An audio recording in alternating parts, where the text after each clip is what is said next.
To stand in Hong Kong is to feel the very heartbeat of a city that never truly sleeps.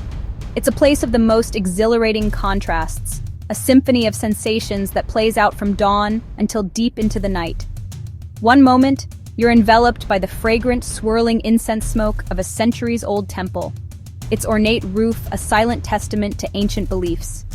The very next, you're swept along by a river of humanity, flowing between canyons of shimmering glass and steel that seem to scrape the sky itself.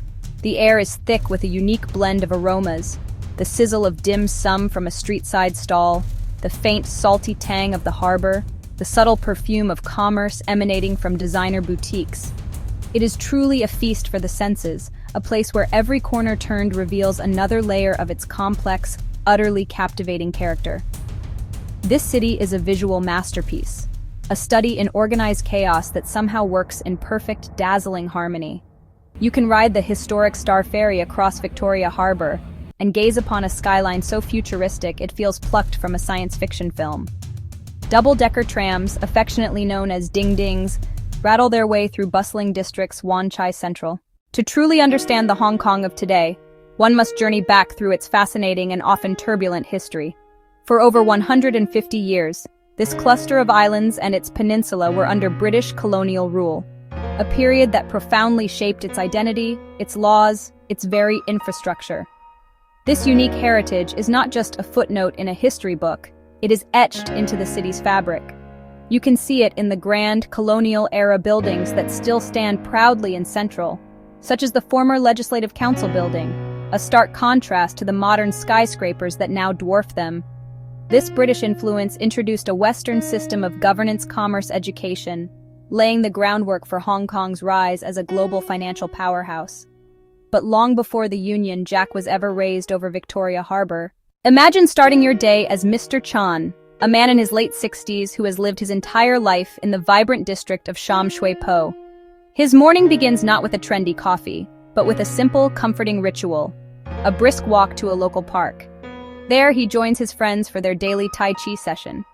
Their slow, deliberate movements, a form of moving meditation against the backdrop of awakening city sounds. Afterwards, he heads to a bustling Cha Chan Tang for breakfast. He orders a pineapple bun with a thick slab of butter and a cup of silky smooth milk tea, known as Lai Cha. Surrounded by the lively chatter of his neighbors, he reads his newspaper, catching up on local news and global financial markets. Mr. Chan's apartment, like that of millions of others, is a testament to the city's famous density. He lives in a compact flat within a towering residential block. Yet, from his small balcony, he has a view that encapsulates the city's contrasts. He can see the laundry hanging from bamboo poles on the building opposite, while in the distance, the sleek modern form of the International Commerce Center pierces the clouds. He takes a rattling elevator down 30 floors. The future of Hong Kong rests on the shoulders of its youth, a generation that is more connected, more educated, and more globally aware than any before it.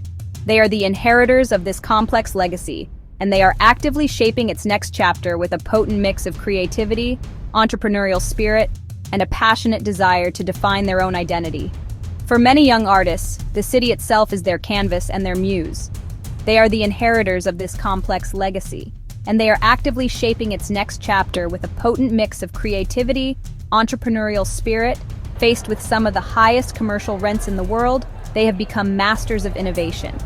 Young tech entrepreneurs are creating apps to navigate the city's complex transport systems. Fashion designers are blending traditional Chinese motifs or even university dorm rooms, fueled by ambition and a desire to carve out a niche in a highly competitive global market. They are not waiting for the future to happen. They are actively building it, one brilliant idea at a time. For students at the city's world-class universities, the future is a topic of constant and intense discussion. They are the living, breathing answer to the question of what comes next. The true essence of Hong Kong lies not in its static monuments or its preserved traditions, but in its incredible capacity for change. This city is a living organism, constantly adapting, evolving, and reinventing itself. Its identity is fluid, shaped by waves of migration shifts in political landscapes, the relentless march of global trends. This is what makes it so endlessly fascinating. The Hong Kong of today is different from the Hong Kong of 20 years ago. and it will be different again in 20 years' time. This state of perpetual motion is the source of its strength and global appeal. This dynamic spirit shows in its diverse communities. Cantonese culture forms the bedrock of the city, yet it is enriched by many other voices. Thriving expatriate communities add a cosmopolitan layer, authentic Italian trattorias, bustling Korean barbecue joints, elegant French patisseries, traditional dim sum parlors, noodle shops. This multicultural tapestry is held together by shared purpose and Hong Konger pragmatism.